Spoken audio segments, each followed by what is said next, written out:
You've been searching for a property, and finally, you found one. Then you discovered that it's a limited authority property that's in the probate process, and it requires court confirmation. How does that work? Hello again, this is Daryl Williams with Win-Win Realtors here in Southern California. On this program, we assist attorneys, executors, administrators, successor trustees, and conservators with real property that's going through the probate process. When making an offer on a probate property, the timing, the amount of the offer, and the form of the deposit is controlled by the probate court. Here's how the process works. The property is listed by a real estate agent. Buyers make offers on the property. The personal representative and the listing agent reviews the offers.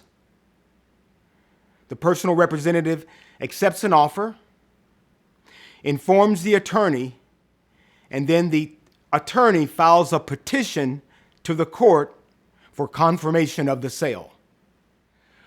While waiting on the confirmation of sales date, the listing agent continues to market the property in order to get maximum dollar for the estate.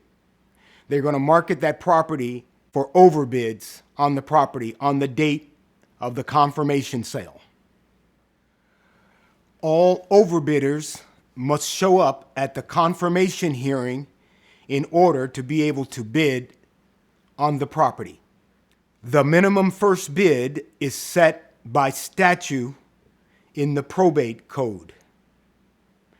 It's the original accepted offer plus 10% of the first $10,000 and 5% of the balance. You add all of those up, and that'll give you the first overbid amount. The courts will not allow you to bid on the property unless you have cashier's checks on hand. No personal checks will be accepted. Before you come to court, you could find out from the listing agent to whom you are to make your cashier's checks out to. The estate, the trust, or the conservatorship. Sometimes there are no overbidders. And at that point, the buyer, the original buyer, the property will be awarded to that buyer. Other times, there are several overbidders on the property. However, some overbidders come unprepared. They think they can negotiate different terms. They don't have cashier's checks, nor are they prepared to raise their bid. In order to make a bid on property in the probate court, both the real estate agent and the buyer must be present. It's important for the buyer to understand and to read the disclosures related to a probate sale. If you are a successful overbidder, you will purchase the property under the same terms and conditions as the original buyer.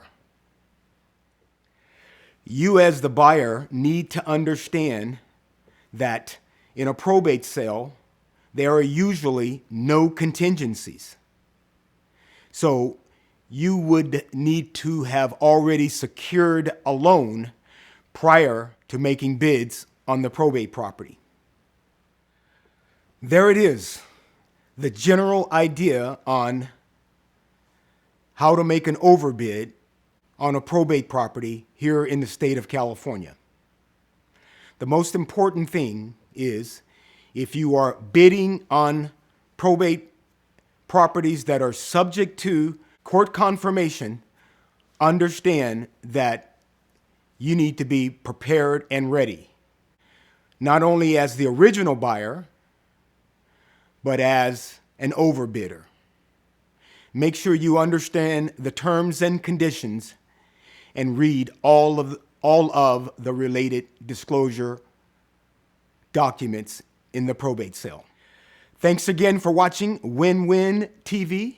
I'm Darrell Williams. If this video has been a benefit to you or has brought value to you, please like and subscribe. And I'll see you next time in the next video.